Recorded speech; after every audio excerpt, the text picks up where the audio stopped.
Hello, welcome back to part 2 of the guide to the ISB. I was about to show you the bump stuff and then realised it's going to take a bit of talking about, so I'm starting this one with that. And in order to see the first few bump effects take effect, excuse me, I need to be in bricks, not Voronoi tiles. So, because the first bump or two is specifically for bricks. Okay, so bump effects, there we go. So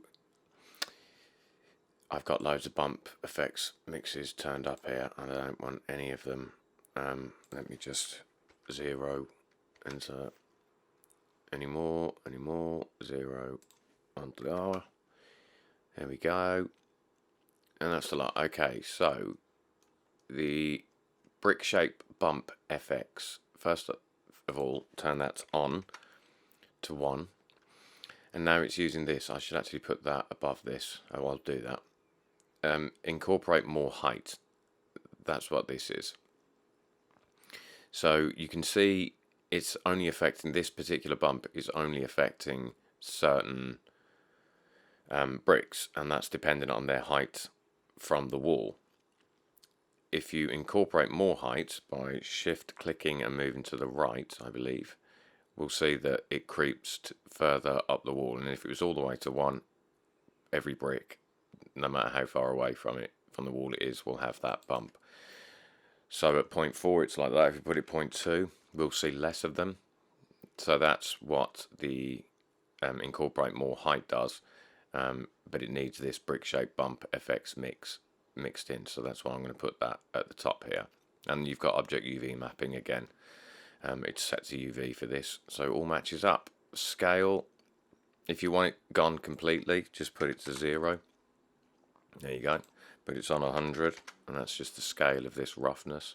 If it was 300, it'd look like that, wouldn't it? Which actually I think is better. Yeah, I'll leave that. So that's that. Okay. Turn that off, and let's turn on bump effects 1 and see what that does. It does that. Just a kind of fluffy bump, I suppose. It's got a filter. It's a noise filter as usual. Or not as usual, just in this particular case.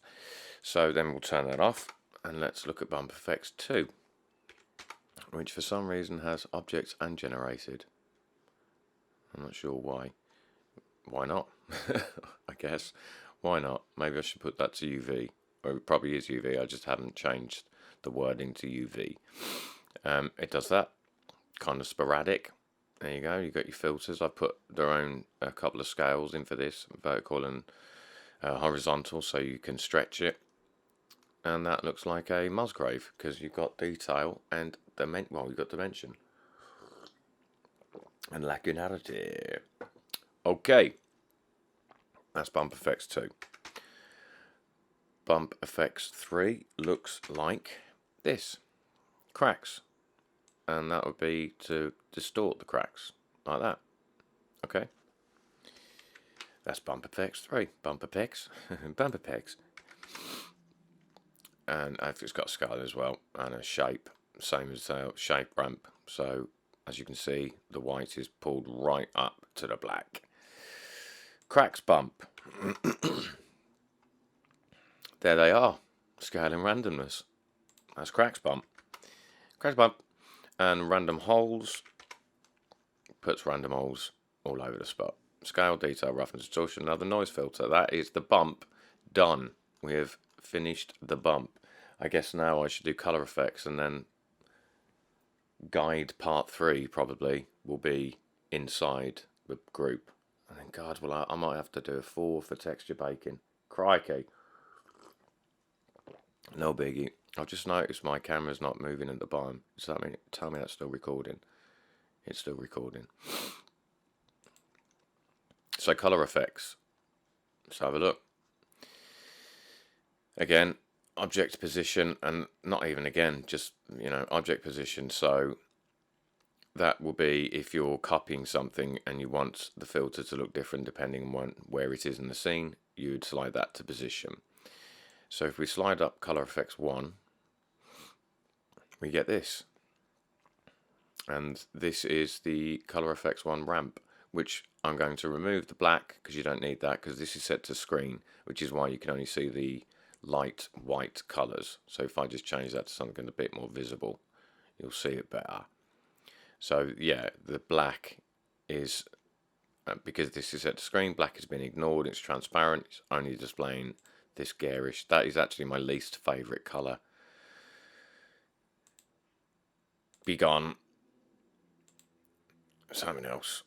Something else, Nick. Come on, just white will do it. Okay, and it's got a colour ramp and a shape ramp as well here, so you can, excuse me, well, it's a colour ramp.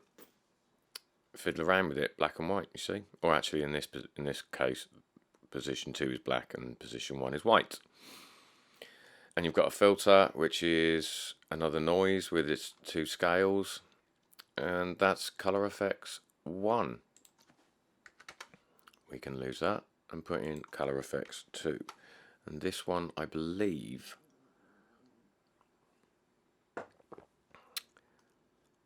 no, it's not this one. Yep, not this one. Okay, so this is just another filter.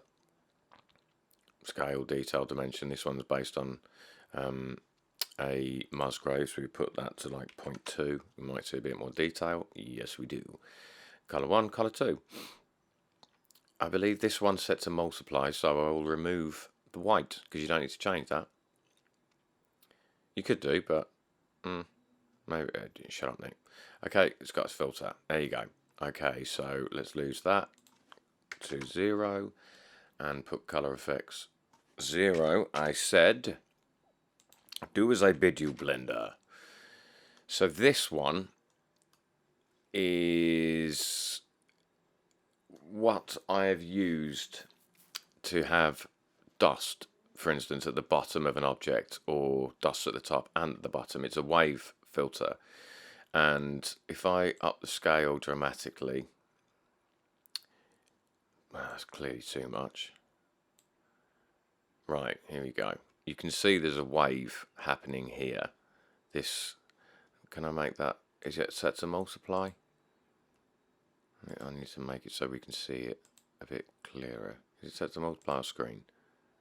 Screen. Okay. So this is the wave texture, and what I need to do, say I'm going to actually make it green again, now that we can see it better, but a bit darker. So I only want this to appear at the top, at the bottom of the wall, and maybe at the top. So if I lower the scale to 0.6, so I've got a band here and a band here, I can see that that doesn't stretch, so I still need to go lower with the scale. So I'm going to go 0.4. And now with this phase offset, I can move it up and down the wall. I'm going to turn off the subdivision surface so this updates quicker. And now if I use the phase offset, shift click again, I should be able to move it. So I'm going to go backwards to move it upwards. And I think you can see it still could do with being a bit smaller, the scale, so I'm going to put that at 0.3. And now I'm going to drag this other way down the wall, okay, to here, a bit further up. And then if I put the subdiv back on and have a sip of my tea, now I've got like a band of none of this green stuff in the middle, and I've got a band of green at the top and a band of green at the bottom. So it's just a wave filter, wave texture that is being used like this, and you can change vertical or horizontal. So if I slip over to vertical, we get the same thing. So now this side of the wall is that, and that side of the wall is that. And yeah, you've got object and UV mapping. That's the color effects. And after 9 minutes and 42 seconds, that is the outside of the whole thing. I was about to say, well, I haven't talked about this. You don't need to, Nick, because that's nothing. Okay, so that is the outside of the ISB version 4 dealt with.